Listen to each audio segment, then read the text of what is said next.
Hi friends, আমরা আগের ক্লাসটাতে agriculture সম্পর্কিত বেশ কিছু টার্মস নিয়ে পড়াশোনা করেছি। এবার আজকেরকার বা এখনকার ক্লাসে আমরা রিসেন্ট সিনারিও পড়বো, আমরা কারেন্ট সিনারিও পড়বো ভারতের এগ্রিকালচার সম্বন্ধে কেমন অবস্থায় আছে। এই কথাটা বলার মানে দরকার নেই যে বা প্রয়োজন পড়ে না যে অনেক স্বাধীনতার পর থেকে এখন পর্যন্ত কৃষির উন্নতি সাধন হয়েছে। এটা আমরা সবাই জানি যে অল্প আগে বেশি জমিতে কম ধান বা হচ্ছে কি শস্য আবাদ হতো, এখন সেই পরিমাণ অনেক বেশি হয়ে গেছে। টেকনোলজি অনেক বেশি হয়ে গেছে, সেচের পরিমাণও বেশি বেড়ে গেছে। তবে আরেকটা ফ্যাক্টর মাথায় রাখা উচিত যে সেই সঙ্গে সঙ্গে যে পপুলেশনও অনেক বেশি বেড়ে গেছে। আচ্ছা, তো আমরা কোয়ান্টিফাই করলাম না প্রোডাকশন কত পরিমাণ বেড়ে গেছে না বেড়ে গেছে, আমরা জাস্ট কোয়ালিটেটিভভাবে অ্যানালিসিস করলাম। তো এবার আমরা আসি যে কোন শস্য কোন প্রদেশে বেশি মানে উৎপাদন হচ্ছে। তো আগে সেটা দেখে নিই চলো। রিসেন্টলি ইন্ডিয়াতে ধানের জন্য ওয়েস্ট বেঙ্গল এবং মানে ডাব্লিউবি এবং ইউপি মানে ওয়েস্ট বেঙ্গল এবং উত্তরপ্রদেশ, হুইটের জন্য উত্তরপ্রদেশ এবং মধ্যপ্রদেশ, মাইসের জন্য কর্ণাটক এবং মধ্যপ্রদেশ, পালসের জন্য রাজস্থান এবং মহারাষ্ট্র, ফুড গ্রেনসের জন্য উত্তরপ্রদেশ এবং মধ্যপ্রদেশ, অয়েল সিটির জন্য রাজস্থান এবং গুজরাট, সুগার কেনের জন্য উত্তরপ্রদেশ এবং মহারাষ্ট্র, কটনের জন্য গুজরাট এবং তেলেঙ্গানা, জুট এবং মেস্তার জন্য ওয়েস্ট বেঙ্গল এবং বিহার। তোমরা প্লিজ এটাকে আমার মানে ক্লাসটাকে একটু স্লো করে দিয়ে তোমরা পজ করে করে লিখে নিতে পারো, মানে কি ইনফরমেশনগুলো। তাতে আমি মনে করি মানে তোমরা নোট করে রাখলে সবচেয়ে বেশি ভালো হয়।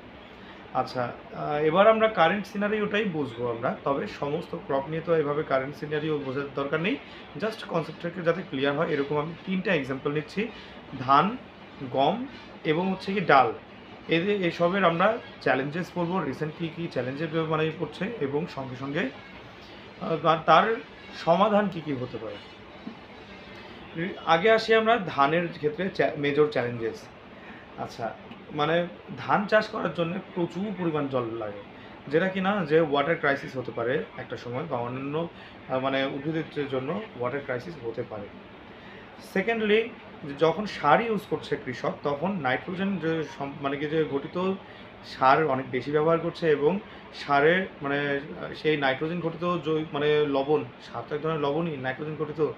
তো সেটা মাঠে ব্যবহার করার জন্য সেখানকার স্যালিনিটি অনেক বেশি হয়ে যাচ্ছে সয়েলে, যে কারণে উর্বরতা শক্তিও নষ্ট হচ্ছে, তার বাফারের যে ক্ষমতা সেটাও কিন্তু ব্যাহত হওয়ার পথেই। ওকে, থার্ডলি হচ্ছে কাল্টিভেশন প্যাটার্ন হচ্ছে সেম।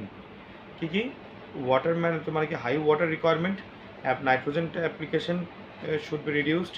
তারপর 3 number cultivation pattern is same. 4 নাম্বারটা হচ্ছে কি লো ফার্টিলিটি। হ্যাঁ, যে কি বলে মানে প্লান্ট নিউট্রিশন, মানে কি যে বারবার হচ্ছে একই জমিতে চাষাবাদ করার জন্য সেখানকার যে নিউট্রিশনটা কম হয়ে যায়, এর কারণে লো ফার্টিলিটি দেখা যায়। আর লাস্ট অংশ হচ্ছে কি ধানের নতুন নতুন রোগ আবিষ্কার হচ্ছে। তাহলে কী কী চ্যালেঞ্জ বললাম? 5টা। হাই ওয়াটার রিকোয়ারমেন্ট, মানে নাইট্রোজেনটে মানে কি যে ফার্টিলাইজার শুড বি রিডিউসড। তারপর কাল্টিভেশন প্যাটার্নটে সেম। তারপর হচ্ছে যে লো সয়েল ফার্টিলিটি। তারপর নিউ ভিরুলেন্স অফ ডিজিজেস, মানে নতুন মানে ধরনের ডিজিজ বা রোগ তৈরি হচ্ছে। আচ্ছা, এই গেল আমাদের ধান সম্বন্ধে সমস্যা। এবার আসি আমরা গম সম্বন্ধে সমস্যা। গম যখনই আসলো বা হুইট যখনই আসলো, তখনই আমাদের মাথায় আসে যে এটা পৃথিবীর দ্বিতীয় মানে কি যে second largest producer in the world. India দ্বিতীয় বৃহত্তম প্রডিউসার পৃথিবীর মধ্যে। কিন্তু তবুও কেন প্রবলেম আসছে? প্রবলেমটা এই মানে যদি আমরা বলি, তবে আমরা দেখব যে প্রচুর হিট স্ট্রেস দেখা যাচ্ছে, প্রচুর পরিমাণে যেখানে যেখানে গম উৎপাদন হচ্ছে সেখানে প্রচুর গরমের মানে কি যে হিট দেখা যাচ্ছে, ঠিক আছে। সঙ্গে আবার ওয়াটার ডেফিসিয়েন্সিও দেখা যাচ্ছে, জলও পাওয়া যাচ্ছে না।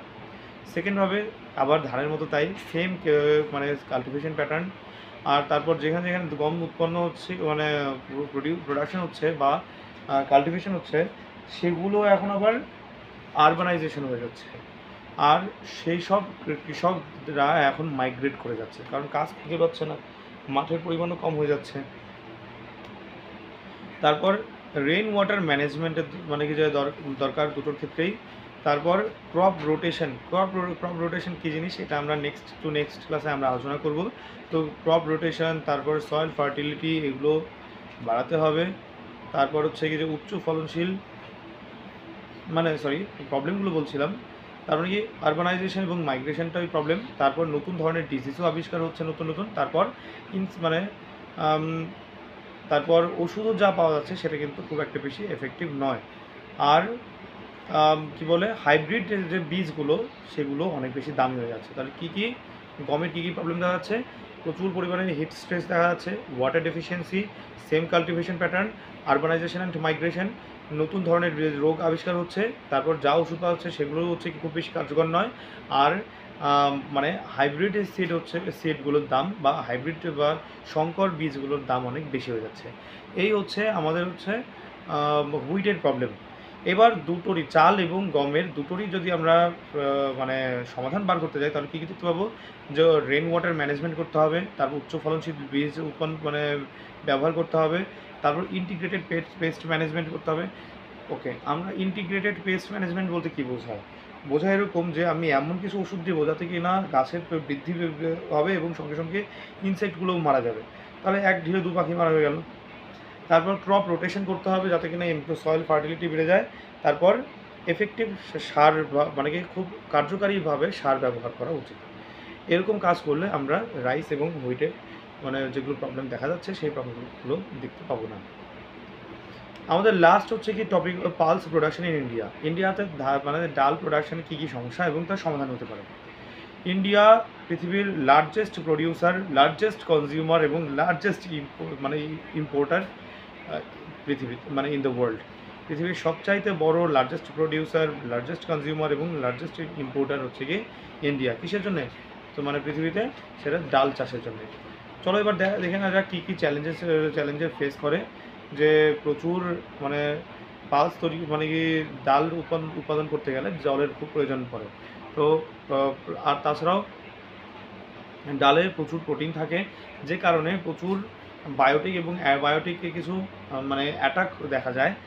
হ্যাঁ, কীট পতঙ্গ থেকে অ্যাটাক দেখা যায়, যেটা কিনা একটা চ্যালেঞ্জ হয়ে যায় মানে কি পালসের ক্ষেত্রে।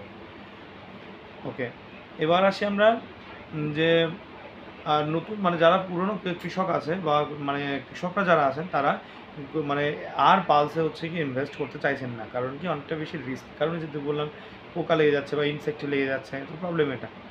তারপর আবার একই প্রবলেম যে সেম কাল্টিভেশন প্যাটার্ন, ইনসেক্ট হতে পারে, রোগ হতে পারে, এটাও প্রবলেম, ডালের মেজর চ্যালেঞ্জ। চলো এবার দেখা যাক আমরা যে কী বলে ওভারকাম কীভাবে করা যায়। ওভারকাম এভাবে করা যায় যে প্যাটার্নটাকে চেঞ্জ করতে হবে, যে রাইসের সঙ্গে কোন সবজি চাষ করব।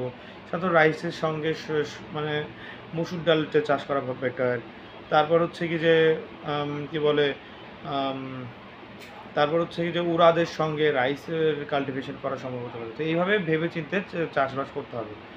আচ্ছা, এবার আসি যে মানে আরও বেটার করতে হলে তাহলে সঙ্গে ইন্টারক্রপিং করতে হবে। ইন্টারক্রপিং করে করে সয়েলটা ফার্টিলিটি বাড়াও, সয়েল ফার্টিলিটি বাড়িয়ে নিয়ে এবার তোমার মন মতো জিনিস বপন করো।